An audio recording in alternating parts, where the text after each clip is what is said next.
तुम्हारी नौकरी सबसे बेस्ट है। Audio check.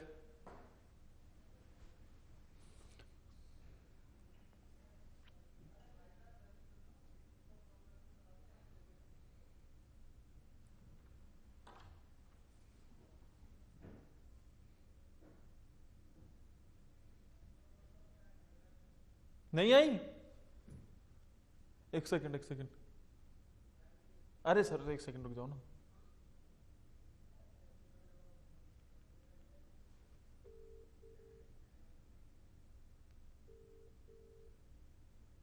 HL HL HL UK की एचएल नहीं गई। दोबारा डालो जल्दी से। चली गई है सर। नहीं है नहीं है नहीं आई नहीं आई।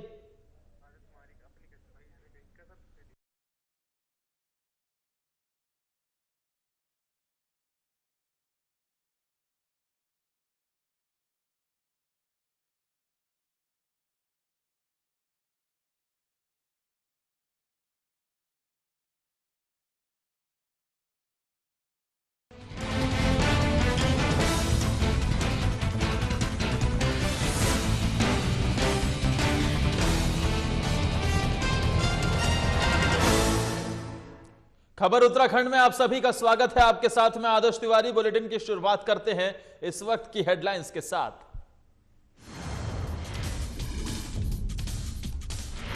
पूर्व केंद्रीय मंत्री ने सरकार पर उठाए सवाल। प्रेस कॉन्फ्रेंस कर नवप्रभात सिंह ने ऋषिकेश से दिल्ली तक गए विदेशियों का उठाया मसला।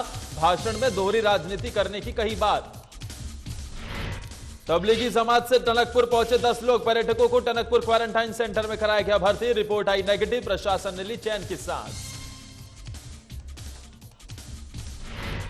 लॉकडाउन के चलते लोगों के साथ जानवरों की भी बढ़ी मुश्किल। धनौरी में पुलिस ने रखवाए दूध के डिब्बे। दूधिए अपनी स्वेच्छा से डाल सकते हैं दूध, कर सकते हैं मदद। और नानक सागर में मिला नवजात शिशु का शव। बच्ची के शव मिलने से इलाके में मचा हड़कंप। हत्या के गुत्थे सुलझाने में जुटी पुलिस।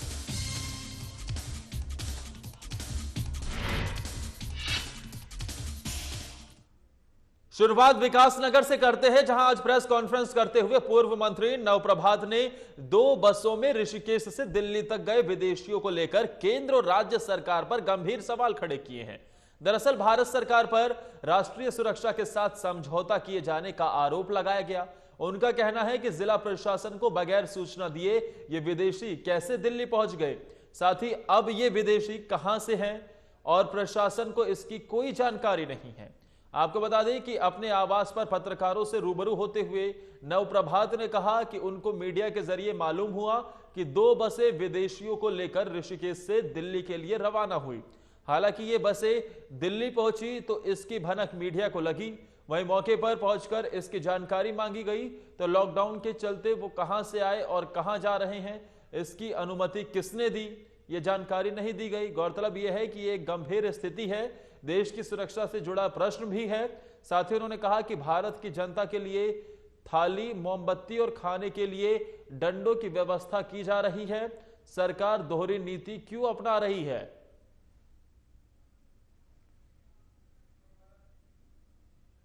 से इत्तेफाक रखता हूं कि अगर कोई विदेश का नागरिक यहाँ है तो न केवल हमें उसके स्वास्थ्य और सुविधाओं का ध्यान रखना चाहिए, बल्कि जल्द से जल्द उसे उसके परिवार के पास वापस भेजने की व्यवस्था भी करनी चाहिए। भाई थोड़ा पीछे।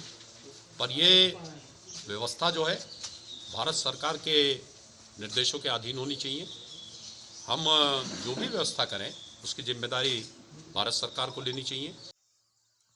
और उन लोगों ने भी ये जानकारी पत्रकारों। पूर्व काबीना मंत्री नवप्रभात सिंह ने सवाल खड़े किए हैं और केंद्र और राज्य सरकार पर गंभीर सवाल खड़े करते हुए उन्होंने कहा है कि राष्ट्रीय सुरक्षा के साथ समझौता करने का आरोप भी लगाया है। उन्होंने कहा है कि ऋषिकेश से दिल्ली एक बस पहुंची जिसमें विदेशी थे, कहां से आए इसकी कोई जानकारी प्रशासन को नहीं है। और साथ ही मीडिया से रूबरू होते हुए उन्होंने कहा कि उन्हें मीडिया के जरिए ही मालूम हुआ कि 2 बसें विदेशियों को लेकर ऋषिकेश से दिल्ली के लिए रवाना हुई। हालांकि ये बसें दिल्ली पहुंची तो इसकी भनक मीडिया को लगी। वहीं मौके पर पहुंचकर इसकी जानकारी मांगी कि लॉकडाउन के चलते वो कहां से आए और कहां जा रहे हैं, इसकी अनुमति किसने दी। साथ ही ये एक गंभीर स्थिति है, देश की सुरक्षा से जुड़ा सवाल भी है। उन्होंने ये भी कहा है कि भारत की जनता के लिए थाली, मोमबत्ती और खाने के लिए डंडों की व्यवस्था की जा रही है। सरकार दोहरी नीति क्यों अपना रही है? तस्वीरों में आप नवप्रभात सिंह को देख रहे हैं। पूर्व कैबिनेट मंत्री हैं कांग्रेस से, और ऐसे में इन्होंने केंद्र सरकार के ऊपर बड़े सवाल खड़े किए हैं। और हमारे साथ खुद नवप्रभात सिंह जुड़ गए हैं, पूर्व कैबिनेट मंत्री हैं कांग्रेस की तरफ से। नवप्रभात जी, आपका साधना प्लस में बहुत बहुत स्वागत है। आपका बहुत बहुत धन्यवाद। बिल्कुल। और लेकिन आपने नवप्रभात सिंह केंद्र और राज्य सरकार पर दोहरी नीति करने का आरोप लगाया है। जी, विदेशी लोगों के मामले में जो यहाँ से देश से बाहर जा रहे हैं, और स्थानीय लोगों के मामले में जो अपने देश के अंदर ही फंस के रह गए हैं। तो क्या लॉकडाउन नहीं किया जाना चाहिए था फिर? लॉकडाउन का अर्थ क्या है? जो जब चाह रहा है अपनी इच्छा से तोड़े ले रहा है। हमारा कहना यह है कि हर आदमी को उसके घर जाने का हक है। अगर वो स्वस्थ है तो आप उसके जाने की व्यवस्था कर दीजिए। मेरे अपने शहर में कम से कम 150 लोग फंसे हुए हैं, और उनके खाने के लिए शहर वालों को इंतजाम करना पड़ रहा है। चंदा कर करके लोग उनको खिला रहे हैं। कितने दिन तक खिला पाएंगे? लेकिन नवप्रभात जी, केसेस तो ऐसे भी निकल कर सामने आ रहे हैं ना कि पहले रिपोर्ट नेगेटिव आती है, बाद में पॉजिटिव आ जाती है। कई केसेस ऐसे निकल कर सामने आई है जहां पर पहले लोग स्वस्थ बताए जाते हैं, लेकिन बाद में उनमें भी कोरोना पॉजिटिव पाया जाता है। तो इसको तो ये तो एहतियात के तौर पर लोगों को क्वारंटाइन किया जा रहा है। लोगों को जो लोग रास्ते से निकल कर आ रहे हैं उन्हें अलग जगह रखा जा रहा है। मेरी समस्या समझ लीजिए। क्वारंटाइन नहीं किया जा रहा, हमारे लोकल लोगों को उनसे एक्सपोज किया जा रहा है। उनके खाने की व्यवस्था लोकल लोग कर रहे हैं, और वो उनसे मिल रहे हैं, उनको खाना खिला रहे हैं। उन्हें क्वारंटाइन नहीं कर रखा। क्वारंटाइन करें, हमें कोई आपत्ति नहीं। कर लें, किसी हॉस्पिटल में करें, किसी सरकारी बिल्डिंग में करें, किसी प्राइवेट बिल्डिंग में करें, कोई दिक्कत नहीं है। 150 आदमियों को खाना खिलाने के लिए 25 लोग रोज जाते हैं, वो मेरे स्थानीय लोग हैं। तो अगर वो संक्रमित होंगे तो संक्रमण मेरे स्थानीय लोगों में नहीं आएगा। लेकिन सरकार तो कह रही है कि हमने पूरी तैयारी कर रखी है, जो लोग क्वारंटीन में हैं उनके लिए पूरी व्यवस्था कर रखी है हमने। हमें नहीं पता। ये हमारे यहाँ कृष्णा देवी धर्मशाला में ठहरे हुए हैं, आप लिख लें। ये हमारे यहाँ मिलन पैलेस में ठहरे हुए थे। ये हमारे यहाँ ट्राउट्स में ठहरे हुए हैं। ये मेदिनीपुर बद्रीपुर इंटर कॉलेज में ठहरे हुए हैं, और हर जगह इनके खाने की व्यवस्था स्थानीय लोग कर रहे हैं। और पुलिस प्रशासन स्थानीय लोगों का सहयोग मांग रहा है। यानी कहीं पर भी प्रशासन की तरफ से कोई व्यवस्था आपके इलाके में खास तौर पर नहीं की गई है? बिल्कुल नहीं की गई है। मेरा अपना जो सीएचसी है, उस सीएचसी में कोई भी साधन उपलब्ध नहीं है। जो पीपीई होता है वो तक तो उपलब्ध नहीं है डॉक्टरों को। यानी जो सरकार की तरफ से दावे किए जा रहे हैं सब झूठे हैं। यहां जमीन पर झूठे दिखाई दे रहे हैं, बाहर में जा नहीं सकता। लेकिन आज पीएम मोदी की तरफ से अपील की गई है, रात 9 बजे 9 मिनट के लिए घरों की लाइट बंद करके वहां पर मोमबत्ती, दिया या फिर टॉर्च या फिर फ्लैश लाइट जलाने के लिए। तो आप क्या जलाएंगे? मैं उससे सहयोग करता अगर देश में बिजली की कमी हो गई होती। देश में बिजली की कमी नहीं हुई है। देश में बीमारी आई है। बिजली की कमी होती तो लाल बहादुर शास्त्री जी ने भी तो कहा था कि एक हफ्ते में एक दिन खाना मत खाइए। नहीं खाया था लोगों ने, अन्न की कमी थी। बिजली का संकट नहीं है। और राष्ट्रीय एकता, किसी विदेशी ने हम पर हमला नहीं कर दिया। अगर विदेशी किसी ने हमला किया होता, हम दिन भर पालन करते। हमने ब्लैकआउट में दिन गुजारे चाइना और पाकिस्तान वार में। लेकिन पीएम तो कह रहे हैं कि सिर्फ इसे उत्साह बढ़ाने के लिए हम कर रहे हैं, इसके पीछे कोई अलग मंशा नहीं है। सिर्फ जो लोग घरों पर लॉकडाउन है, सभी लोग, पूरा भारतवर्ष लॉकडाउन है, ऐसे में कहीं ना कहीं लोगों में नेगेटिविटी आती है। तो लोगों की एकजुटता दिखाने के लिए, एक पॉजिटिव एनर्जी संचार करने के लिए सिर्फ और सिर्फ ये किया जा रहा है। अब वो पॉजिटिव एनर्जी करें, वो कोई योग भी करा ले, मुझे कोई आपत्ति नहीं है, पर तर्क नहीं है। अगर बिजली की कमी होती, हम कहते हैं कि हम दिन भर बिजली नहीं जलाएंगे, हम गर्मी में रहेंगे, क्या दिक्कत है? देश के सामने संकट आता है तो निपटा जाता है, और इसका बिजली के संकट से रिलेशन नहीं है। ठीक है नवप्रभात जी, आप हमारे साथ जुड़े इसके लिए शुक्रिया। आपने बताया कि जिस तरीके से आपके इलाके में सरकार के दावों की पूरी तरीके से पोल खुलती नजर आती है, जो दावे किए जा रहे हैं तमाम व्यवस्थाओं के, वो कुछ भी खास तौर पर आपके इलाके में नजर नहीं आती है।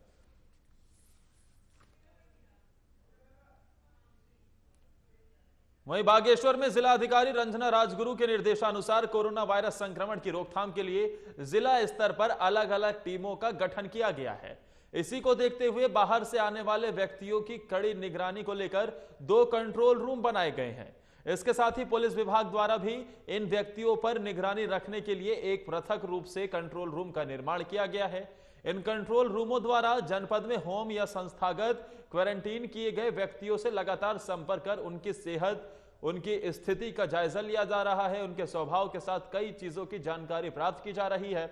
अगर क्वारंटीन किए गए इन व्यक्तियों की सेहत में सकारात्मक सुधार नहीं दिख रहा है तो इसकी जानकारी तत्काल रूप से रैपिड रिस्पांस टीम को देते हुए उनका तत्काल परीक्षण कराया जा रहा है।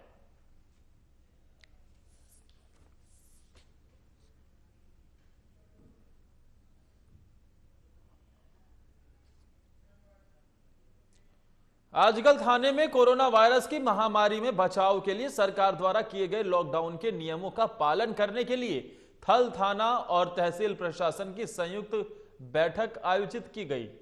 आपको बता दें कि लोगों को सुबह 7 बजे से 1 बजे तक ही राशन, दूध, सब्जी, मेडिकल की दुकान से खरीदारी करने का वक्त मिलता है। वहीं प्रशासन ने लोगों से सोशल डिस्टेंसिंग का पालन करने की भी बात कही है।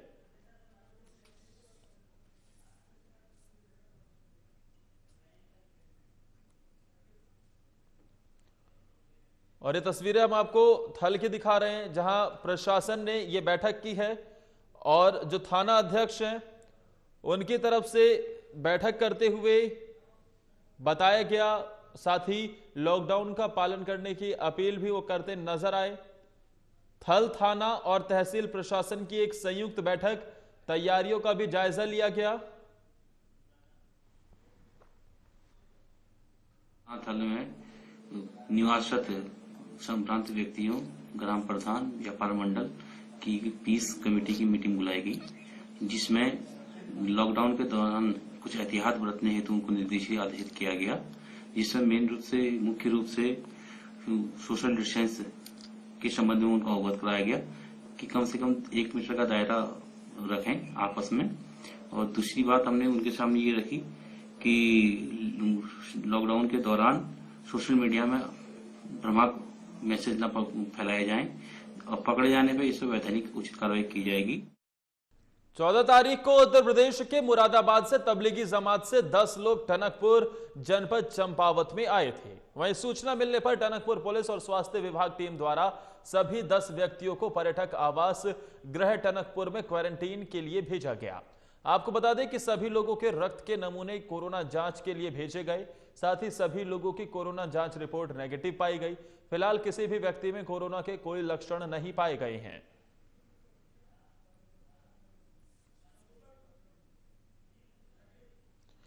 और तबलीगी जमात से टनकपुर पहुंचे ये 10 लोग उत्तर प्रदेश के मुरादाबाद से 14 तारीख को बताया जा रहा है कि ये आए थे। वहीं इसके बाद टनकपुर पुलिस और स्वास्थ्य विभाग टीम की तरफ से 10 व्यक्तियों को पर्यटक आवास टनकपुर में क्वारंटीन के लिए भेजा गया और सभी की जांच रिपोर्ट नेगेटिव पाई गई है। किसी भी व्यक्ति में कोरोना का कोई लक्षण नहीं पाया गया है। और ऐसे में प्रशासन के लिए एक राहत भरी खबर, तबलीगी जमात से जुड़े ये 10 लोग जो उत्तर प्रदेश के मुरादाबाद से आए थे और इन्हें टनकपुर में रखा गया था क्वारंटीन में, इनके जांच रिपोर्ट नेगेटिव आई है।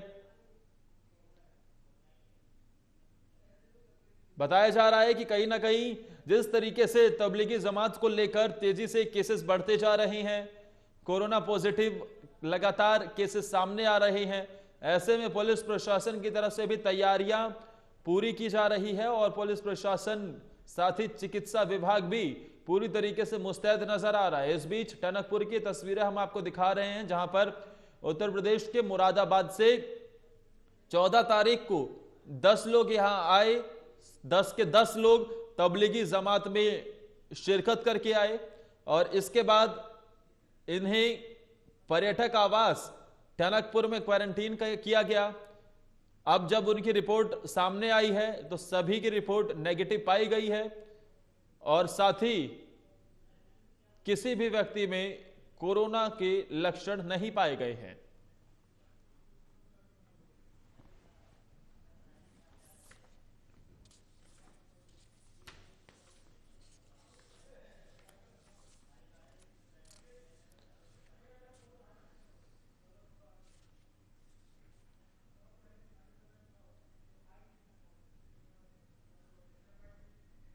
कोरोना वायरस से पूरे देश में हाहाकार मचा हुआ है। यही कारण है कि कोरोना मरीजों की संख्या लगातार बढ़ती नजर आ रही है।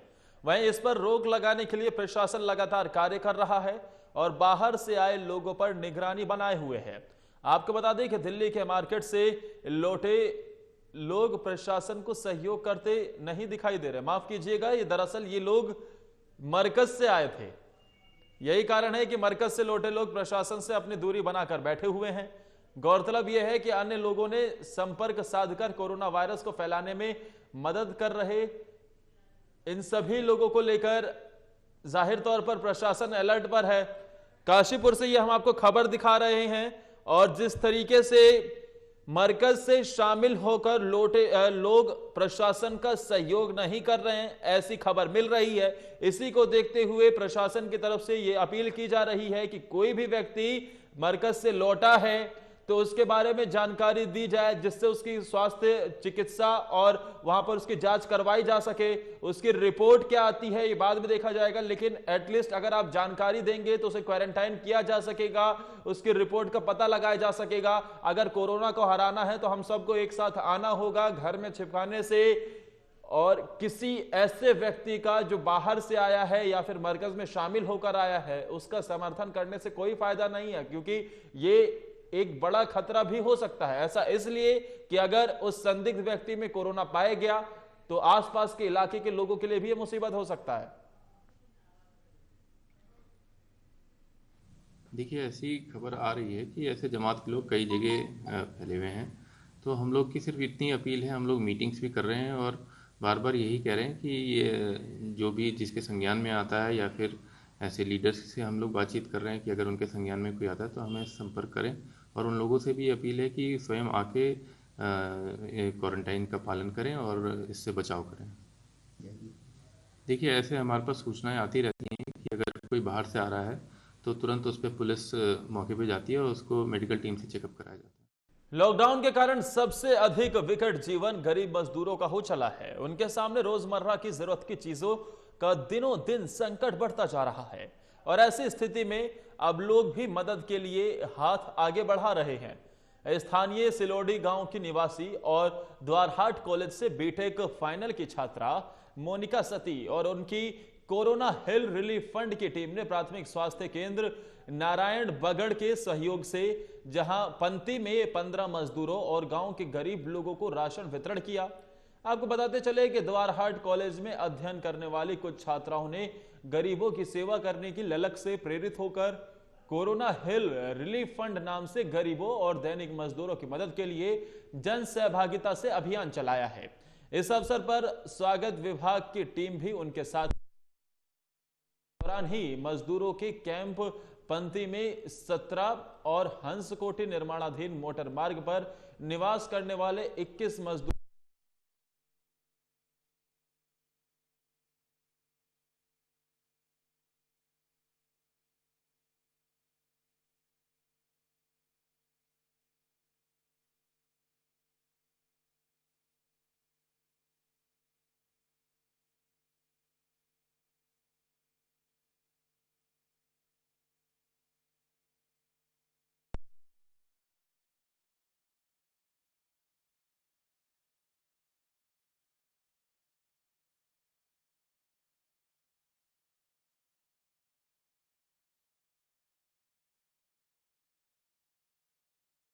आ रहे हैं। देखिए किस तरीके से वहां पर लोग नारायण बगड़ में ये जो संस्था है, संस्था का नाम कोरोना हेल्थ रिलीफ फंड, जो बीटेक फाइनल की छात्रा मोनिका सती के द्वारा संचालित की जा रही है, वो लोगों की मदद करती हुई नजर आ रही हैं। तीर्थनगरी ऋषिकेश में जैसे जैसे जरूरतमंदों के लिए भोजन की मांग बढ़ रही है, ठीक उसी प्रकार मदद करने वाली सामाजिक संस्थाएं भी लगातार अपने हाथ आगे बढ़ाने में जुटी हुई हैं। वहीं इसी कड़ी में नव उज्ज्वल समिति और पुलिस ने कई परिवारों को 1 सप्ताह का राशन वितरित किया। साथ ही मौके पर सोशल डिस्टेंस का भी पूरा ख्याल रखा। आपको बता दें कि इंस्पेक्टर रितेश शाह ने सहयोग देने वाली तमाम संस्थाओं का आभार व्यक्त किया। दरअसल जिन जरूरतमंदों तक खाना नहीं पहुंच पाता, वो लोग अपने क्षेत्र के पार्षद और निकट मौजूद किसी भी पुलिसकर्मी से संपर्क कर सकते हैं।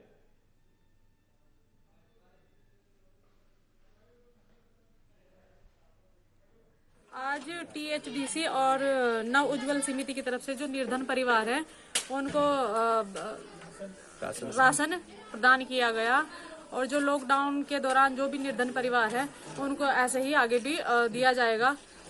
मैं इनका जो ये समिति है इनका धन्यवाद करती हूँ। धनौरी में आवारा पशुओं के लिए मित्र पुलिस ने एक नई पहल की है, जहां एक और कोरोना के संक्रमण के चलते लॉकडाउन में सरकार और सामाजिक संगठनों द्वारा गरीब, मजदूर और असहाय लोगों को खाना और राहत सामग्रियां वितरित करके मदद की जा रही है। वहीं दूसरी ओर बाहर से घूमने वाले बेजुबान जानवर जैसे कुत्ते, बिल्ली, आवारा गाय और ये सभी पशु जो है, इनके सामने भी इस समय खाने पीने का संकट खड़ा हो गया है, जिसको देखते हुए धनौरी पुलिस ने ऐसे जानवरों के लिए एक नई पहल की है। पुलिस ने छोटे छोटे डिब्बे धनौरी की सड़कों के चौराहे और गलियों में रखवाए हैं और उन पर लिखा है कि बेजुबान जानवरों के लिए दूधिया अपनी स्वेच्छा से इन डिब्बों में दूध डालकर अपना सहयोग प्रदान करें। इसके बाद इधर उधर से जो दूधिया इन डिब्बों के पास से गुजर रहे हैं, वो इन डिब्बों में दूध डालकर जा रहे हैं, जिसके बाद पशुओं को ये दूध पीते भी देखा गया है। धनौरी चौकी प्रभारी यशवंत सिंह खत्री ने बताया कि आवारा घूम रहे पशुओं के लिए 15 से 20 डिब्बे बनाकर सड़कों के चौराहे पर रखवा दिए गए हैं।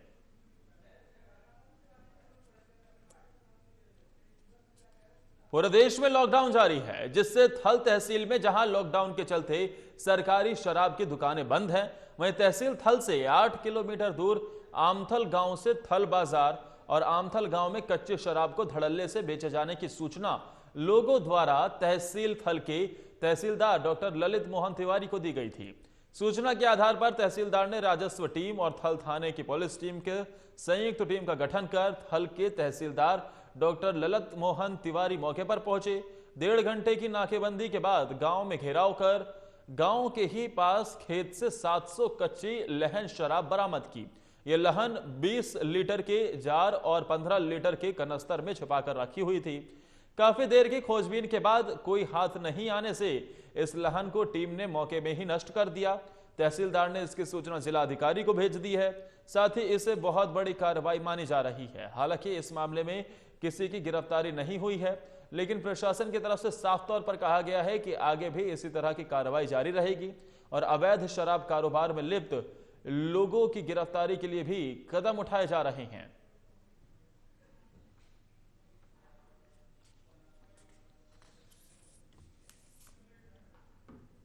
की शराब की दुकानें बंद होने से लोग कच्ची शराब की ओर को गांव की ओर को प्रस्थान कर रहे हैं, गांव की ओर में जा रहा है। इसी सूचना के कारण जो है पुलिस विभाग और राजस्व टीम, इन दोनों की संयुक्त टीम बना करके हमने आमथल में छापेमारी करी। मैं स्वयं इस टीम पे गया था, तो हमने वहाँ पे जो है लगभग 40 केन जो 700 लीटर के आसपास जो है कच्ची शराब का लहन प्राप्त हुआ और उनके उपकरण हमने वहीं मौके पे ही उनको हमने पूछताछ की, कोई किसी को होना स्वीकार नहीं हुआ वहाँ। उसके बाद हमने उन्हें मौके पे ही नष्ट कर दिया गया है वहीं पे रहते हुए करते। और साथ ही पुलिस टीम और समस्त राजस्व उपनिरीक्षकों को यह भी हिदायत दी है कि वो समय समय पर अपनी ये छापेमारी डालें और अवैध कारोबार जो है शराब का कारोबार नहीं होने दिया जाएगा। जिला प्रशासन को भी आबकारी विभाग द्वारा इसमें छापेमारी अभियान किए जाने हेतु लेटर बनाकर देने दी। बाउली साहिब के पास नानक सागर में एक नवजात शिशु का शव मिलने से सनसनी फैल गई है। हालांकि पुलिस ने शव को कब्जे में लेकर पोस्टमार्टम के लिए भेज दिया है। साथ ही पुलिस मामले की जांच कर रही है। आपको बता दें कि थाना अध्यक्ष ने आसपास पूछताछ की, लेकिन कोई भी बच्चे की शिनाख्त नहीं कर सका। साथ ही पुलिस को बच्चे के हाथ और पैरों में पट्टी बंधी मिली। साथ ही आशंका जताई जा रही है कि मृतक बच्चा किसी गंभीर बीमारी से पीड़ित होगा, इसलिए मां बाप ने बच्चे को यहां डालकर वो चले गए होंगे। सवाल ये उठता है कि मां बाप ने इस बच्चे को यहां फेंका या किसी दूसरे ने। दूसरा गंभीर सवाल यह है कि क्या बच्चे को यहां जिंदा फेंका गया होगा या फिर मारकर, और अगर बच्चे की मौत हो गई थी तो फिर उसके शव को यहां लाकर क्यों फेंका गया। ऐसे कई सवाल हैं जिनके उत्तर पुलिस जांच में जुटी हुई है, जो कि पोस्टमार्टम रिपोर्ट आने के बाद ही पता चल पाएगा। करीब 12 बजे के आसपास जनता के कुछ लोगों द्वारा सूचना दी गई कि बाउली साहब के पास एक नवजात का शव पड़ा है। उस सूचना पर नानकमत्ता पुलिस फोर्स के साथ वहां मौके पर पहुंची और वहां करीब 3-4 दिन पुराना एक बच्चे का शव था, जिसका पंचनामा भर के पीएम के लिए भेज दिया है। और बच्चे पर डॉक्टर रवि खन्ना बरेली की चिट लगी थी, उसके हाथ और पैरों में अस्पताल की पट्टी लगी हुई थी। इसको देख के लग रहा है कि बच्चा शायद कोई वहाँ बीमार था और उसके परिजनों ने लाके शायद उसको यहाँ पर छोड़ दिया। बाकी इसमें डॉक्टर रवि खन्ना बरेली वालों से संपर्क किया जा रहा है। जैसे कोई जानकारी प्राप्त होगी अग्रिम कार्रवाई की जाएगी। बुलेटिन में आगे बढ़ते हुए बात दिनेशपुर की करते हैं, जहां सब्जी मार्केट में सोशल डिस्टेंस का पालन करने के लिए सब्जी मार्केट में आरएसएस के कार्यकर्ताओं ने मोर्चा संभाला है। इस दौरान आरएसएस के कार्यकर्ता भीड़ को नियंत्रित करने के लिए और सोशल डिस्टेंसिंग बनाए रखने के लिए लोगों के हाथों को सैनिटाइज करा रहे हैं।